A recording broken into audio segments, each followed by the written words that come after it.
오늘의 움직임에 주목하고 세상의 흐름을 놓치지 않습니다. 여러분의 내일을 응원하며 성공의 열쇠를 함께 찾아갑니다. 성공예감 이대호입니다. 매년 5월이면은 자영업 하시는 분들, 또 프리랜서 분들, 아니면 근로소득자인데 추가 소득이 있으신 분들 조금 이제 골치 아픈 일이 생기죠. 반드시 해야 되긴 합니다만 바로 종합소득세 신고 기간이기 때문에 그렇습니다. 오늘 슬기로운 세무생활 누리세무그룹의 김철훈 세무사와 함께 종소세, 종합소득세의 세계를 자세히 들여다보겠습니다. 어서 오세요. 안녕하세요. 안 그래도 바쁜데 요즘 더 바쁘시겠어요? 한창 바쁜 시즌입니다. 종합소득세. 예. 종합소득세. 솔직히 저는 못 봤습니다만 그 더 글로리라는 드라마에서 이런 대사가 나왔다고요. 네. 근로소득세 내는 너는 모르는 종합소득세 내는 세계가 있단다.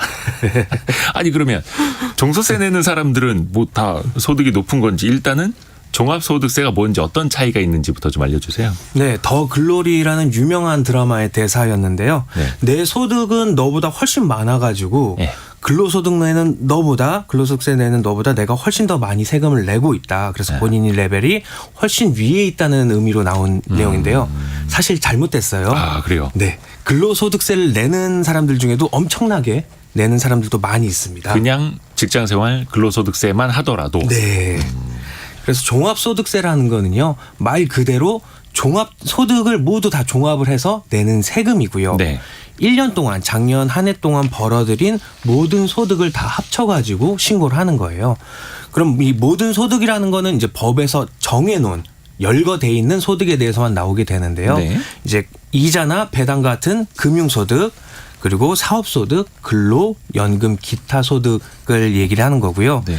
예를 들어서 이제 개인 사업자나 프리랜서, 그리고 부동산 임대업자, 그리고 직장인 중에는 이제 연말정산을 안 했다거나 본인 근로소득 외에 다른 소득이 있다거나 하는 분들, 그리고 금융소득, 기타 소득이 일정 금액 이상인 분들은 이제 올해 5월 31일까지 종합소득세 신고를 해야 되고요.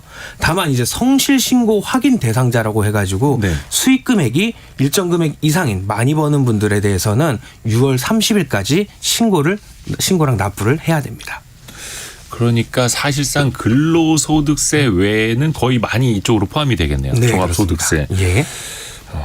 또 하나 궁금한 게 이제 직장인 중에서도 종합소득세를 반드시 신고해야만 하는 분들도 네. 계실 거 아니에요? 네. 어떤 경우에 그럴까요? 이제 크게 둘로 나눠볼 수가 있는데요. 처음 이제 근로소득세, 근로소득 자기가 받는 근로소득 외에도 추가적인 소득이 있다면은 자기가 2월 달에 연말정산으로 해서 네. 약식으로다가 종합소득세가 신고가 끝난 상태예요. 그러니까 그 회사에서의 월급 소득 말고는 지금 신고가 안 들어가 있기 때문에 그 외에 소득이 있다면 확인해서 신고해야 됩니다. 요즘에 이제 엔잡러라고 이야기를 하죠. 본인 근로소득 외에도 다른 뭐 블로그나 유튜브나 이런 거에서도 소득이 있었다면은 신고를 해야 되고요. 그리고 두 번째로는 이제 근로소득만 있었다라고 하더라도 신고를 해야 되는 분들은 이제 연말정산 때 소득공제 항목을 챙기지 못해서 이제 뭐 추가로 소득공제를 못 받은 분들은 5월 달에 패자부활절로서 이제 추가적인 공제 자료를 챙겨서 공제를 받을 수 있습니다. 대부분 그 직장인들의 연말정산을 1월에 하게 되는데 그거 놓쳐서 약간 좀 억울해하신 분들이 있거든요. 예. 금전적으로 약간 네. 손실이 될 수도 있으니까 그분들에게는 5월에 다시 한번 기회가 있다라는 거. 네, 보통 2월에 연말정산 하는 것 중에 이제 서류를 깜빡해서 놓쳤다거나 네. 본인의 민감한 부분들을 회사에 알리기 싫어서 일부러 제공 안 한 분들은 이번 5월 달에 그 자료들을 추가적으로 첨부해서 신고를 할 수 있습니다. 그리고 근로소득 이외에 추가 소득이 있다면 당연히 또 하셔야 되는 거고요. 네, 맞습니다. 근데 이거 종합소득세 신고를 직접 하시는 분들이 많으실까요? 아니면 세무사 쓰시는 분들이 많을까요? 또 직접 하게 되면은 조금 복잡할 수 있잖아요. 네. 어렵진 않나요? 어렵습니다, 사실. 네. 근데 이제 국세청에서는 최근 이제 신고하기가 어려운 영세한 사업자들을 대상으로 해서 네. 쉽게 신고할 수 있게끔 모두 채움 안내문이라는 거를 이제 보내드리고 있어요. 모두 채움 안내문. 네, 모두 채움 안내문이라는 건 이제 그 납세자가 납부해야 되는 세금이라든지 네. 아니면 환급받아야 되는 금액을 미리 다 신고서 안에 작성을 해서 보내주는 안내문이에요. 이걸 보고 이제 뭐 ARS 전화 1544-9944로 전화 한 통으로 네. 그 세금 신고를 할 수 있거든요. 1544-9944이라는 국세청 ARS로 해서 신고를 하게 됩니다. 이렇게 소득세 신고가 정상적으로 접수됐음을 알리는 문자 메시지를 받으면서 신고가 끝나게 되는데요. 네. 이렇게 받을 수 있는 모두 채움 안내문을 받을 수 있는 소규모 사업자분들은 뭐 도소매업이라고 한다면은 6천만 원 미만 작년 매출액이 매출이. 6천만. 네. 그리고 제조업이나 음식점업 같은 경우는 3,600만 원 미만인 분들 같은 경우에 한해서 이제 모두 채움 안내문을 받을 수가 있고요. 그리고 이 외에도 이제 세무사를 통해서 신고를 할 수 있는 분들이 있고 그렇지 않은 분들이 있는데 선택을 할 수 있는 분들이 있는데 네. 본인이 직접 선택을 해서 종합소득세를 신고를 할 수 있는 분들이라고 한다면은 이제 도소매업 같은 경우는 6억 미만이어야 본인이 신고를 할 수가 있고요. 그리고 제조업이나 음식점업 같은 경우는 3억 미만이어야 세무사에 통하지 않고 본인이 직접 신고를 할 수 있습니다. 이런 분들 같은 경우는 홈택스 사이트에 접속해서 네. 신고 납부나 신고 납부 메뉴 안에 이제 종합소득세 일반 신고 메뉴를 통해서 직접 입력이 가능합니다. 아까 그 국세청에서 모두 채움 서비스, 네. 모두 채움 안내문을 보내준다라고 하는 게 도소매업은 뭐 6천만 원 미만, 네. 제조 음식점은 3,600만 원 미만 이런 매출. 예. 매출이 적을 때. 근데 이분들은 그냥 가만히 있으면 알아서 이게 통지문이 날라오는 거예요? 작년에 이제 본인이 신고했던 부가가치세를 기준으로 해서 네. 요 금액을 국세청에서 산정을 하고요. 네. 요거로 기반으로 해서 이제 국세청에서 미리 세금 신고서를 작성을 어느 정도 해서 보내주는 거예요. 이게 모두 채움 안내문이고요.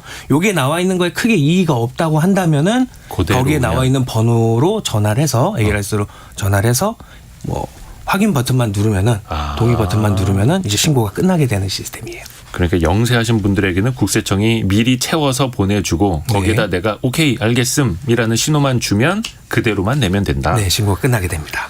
그리고 뭐 도소매업 6억 미만, 제조 음식점 3억 미만, 임대업, 서비스업 1억 5천만 원 미만 요 그 구간에 계시는 분들은 내가 직접 하든지 세무사를 쓰든지 선택을 할 수가 있는 선택을 거고요. 하실 수가 있고 이 금액을 만약에 넘게 된다 그러면은 본인이 직접 신고를 할 수는 없는 사업자입니다. 근데 이게 수수료를 내더라도 세무사를 통하는 게 나을지 아니면 직접 하는 게 나을지 좀 구분을 좀 해보고자 하는데 이거 당연히 세무사분에게 여쭤보면 세무사를 쓰라고 하지 않습니까? 네, 개개인의 상황에 따라서 다르기는 한데요. 이게 신고 상황별로 다르기 때문에 굳이 세무사를 써야 될지 아니면 안 써도 될지는 금액으로 딱 잘라서 말씀드리기는 조금 어렵습니다. 뭐 직접 종합소득세 신고를 했을 때 세액공제 같은 거나 소득공제가 워낙 많기 때문에 사실 세무사들도 놓치는 경우들이 있기 때문에 본인이 뭐 놓치는 사례는 더 많이 나오긴 하고요. 세액공제나 소득공제를 하나하나 직접 다 챙겨서 신고할 수 있다면 직접 하는 게 좋지만 그렇지 않다고 한다면은 세무사를 이용하는 방법을 추천은 드리기는 해요. 현장에서 봤을 때 이제 사업자 본인이 직접 신고를 한 경우랑 이제 세무사한테 맡겼을 때 신고한 경우가 환급되는 금액이 세무사한테 맡겼을 때 2배 이상 나오는 경우도 많이 있고요. 아, 환급되는 금액이 차이가 많이 나니까. 네, 맞아요. 그거는 뭐 어떤 이유에서일지. 예를 들어서 이제 간편장부 대상자라고 해서 편하게 가계부라든지 현금 출납장처럼 써도 되는 사업자가 있는데 이러한 분들이 복식부이라는 걸 활용을 해서 장부를 작성을 하면은요. 20%까지 세금을 깎아줘요. 100만 원 한도까지. 그게 장부 쓰는 방식만 달라져도요? 맞습니다. 아니면 내용을 더 채웠을 때요? 장부 쓰는 방식이 달라지는데 이 복식북이라는 건 일반인들이 하기엔 사실 쉽지 않습니다. 네. 그래서 이렇게 세무사를 통해서 신고를 하게 되면은 조금 더 환급이 나올 수 있는 거죠. 이제 우리가 머리를 자를 때 미용실을 방문하는 것과 같은 논리로 생각을 하면 되고요. 대신 이제 세무사를 통해서 신고를 하게 되면 말씀대로 세무 수수료가 발생하기 때문에 비교해 봐서 선택을 하면 될 것 같습니다. 이미 종합소득세를 이제 세무사와 함께 신고하신 분들은 좀 아시긴 아실 텐데 그 비용이 많이 나옵니까? 세무사 이용하면? 본인이 민감한 점. 비용이 많이 나온다기보다는요. 이제 큰 사업체를 운영하고 매출액 규모가 클수록 저희도 뭐 금액이 올라가게 되고요. 뭐 영세한 사업자 같은 경우는 뭐 금액을 말씀드려도 될까요? 뭐 일반적인 5만 원, 10만 원 선에서도 신고가 되는 경우들도 많이 있습니다. 5만 원, 10만 원이 매 월이에요? 아니면 1년에 한 번 신고할 때? 1년에 한 번 신고하실 때. 1년에 한 번 신고할 때. 그러니까 내가 환급받을 수 있는 금액하고 비교해 봐서 그보다 더 많이 환급받을 수 있겠다 하면은 뭐 5만 원, 10만 원이라 내고 세무사와 함께 일하는 게 더 나을 수도 있는 거고요. 정확하게 환급액이라기보다는 내가 틀리지 않고 신고를 할 수 있겠느냐, 아니면 내가 시간을 들이는 거에 차라리 내가 이 금액을 세무사한테 맡기고 내가 내 본업에 좀 더 시간을 투자할 수 있겠느냐, 이런 걸 따지는 게 좀 더 좋을 것 같습니다. 그 시간과 스트레스도 일종의 비용이니까요. 예, 맞습니다. 요거는 이제 세무사님의 이야기였습니다. 근데 세무사와 함께 이걸 제출하든 본인이 직접 제출하든 내는 서류는 똑같습니까? 좀 달라집니까? 내는 서류는 최근에 이제 많은 서류들이 홈택스에서 거의 대부분이 다 조회가 가능해요. 예. 그렇기 때문에 조회가 안 되는 서류나 이런 것들을 준비를 하면 되는데요. 부양가족을 증빙하기 위해서 이제 주민등록 등본이라든지 아니면 가족관계증명서 같은 게 있겠고요. 그리고 이제 교회나 이런 데 헌금을 했다 그러면은 네. 이런 기부금 영수증, 국민연금 납입증명서 이런 것들도 또 추가로 필요할 거고요. 이제 본인이 이제 다른 소득이 있다고 하면은 그 근거 서류 같은 것들도 당연히 필요하고요. 그리고 이제 안내문을 받았는데 거기에 이제 기준 경비율 대상자라고 적혀 있다고 한다면은 매입 비용, 그리고 뭐 임차료에 관련된 증빙, 그리고 월급을 줬다라는 인건비 대장 같은 거를 준비를 해야겠죠. 챙길 것들이 좀 많기는 많네요. 네.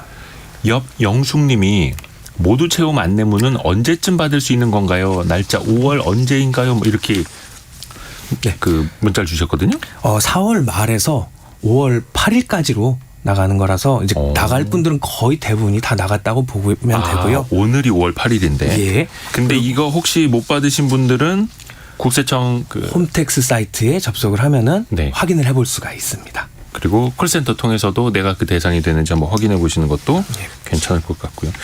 이럴 때 많은 분들이 좀 난감해 하시는 게 국세청 그 콜센터 전화했을 때 네. 그분들이 원체 바쁘니까 전화 연결도 잘 안 되고 안 됩니다. 네. 약간 조금 불친절해질 때도 있더라고요. 네, 네. 근데 제가 통화한 분들은 많이 대부분 친절했고요. 전화 통화 연결이 안 된다는 게 네. 조금 쉽지 않았던 그렇죠. 것 같습니다. 네. 뭐 전 국민이 지금 다 하고 있는 네. 시기니까요. 근데 이게 좀 참 중요한 게 절세 노하우를 좀 배워야 될 텐데 당연히 합법적인 선에서 네. 종합소득세 요거에서 조금이라도 한 푼이라도 돌려받을 수 있는 방법, 네. 좀 노하우, 꿀팁 좀 전해주세요.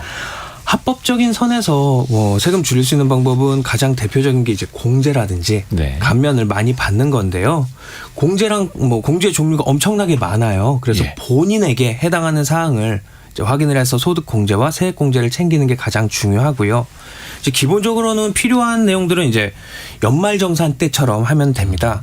소기업 소상공인이라고 한다면 연간 500만 원까지 공제가 되는 노란우산 공제를 받는다든지요.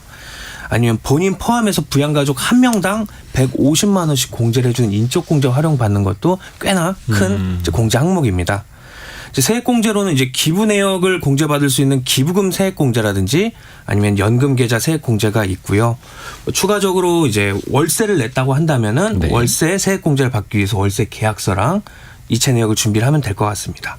그리고 청년이 창업을 했으면은 청년 창업 소득세 감면이라고 해서 5년 동안 소득세를 100% 감면해 주는 것도 있기 때문에 잘 본인이 챙기면은 될 것 같습니다. 또 중요한 거 사실 이거 좀 환급 받자고 열심히 이렇게 하는 건 아닙니까? 네. 환급되는 금액은 이게 어떻게 책정되는 건지도 좀 알려주세요. 네, 다 본인이 냈던 소득을 돌려받는 거예요, 세금을. 네. 기존에 이제 원천징수라든지 아니면 미리 냈던 세금이 있다고 한다면은 그 금액이랑 비교를 하게 되는데요. 네. 예를 들어서 내가 직장인이라고 한다면은 월급을 받을 때마다 간이세액표라는 그 표에 따라서 내 월급에서 일정 금액씩 떼었고요. 네. 내가 프리랜서라고 한다면은 내가 보수를 받기 전에 대가를 받기 전에 미리 3.3%를 많이들 떼었을 겁니다. 네. 그리고 작년 11월에 중간연합이라고 해가지고 소득세를 일부 납부하신 분들이 있다고 한다면은 네. 이렇게 미리 냈던 세금, 미리 떼었던 세금들과 비교를 해서 내가 이제 계산을 해봤더니 올해 내야 될 세금이 얼마라고 나온다고 한다면은 그 금액보다 내가 미리 떼었던 금액이 더 많이 있다고 하면은 이제 환급을 받게 됩니다. 그리고 또 요거는 이제 안 좋은 케이스. 환급되는 것보다 내가 이제 좀 뱉어내는 거. 네. 어떻게 보면 이거 추징이라고 표현을 해도 맞습니다. 될까요? 네. 예. 다른 비용이 더 나가는 상황도 있을 수 있잖아요. 네.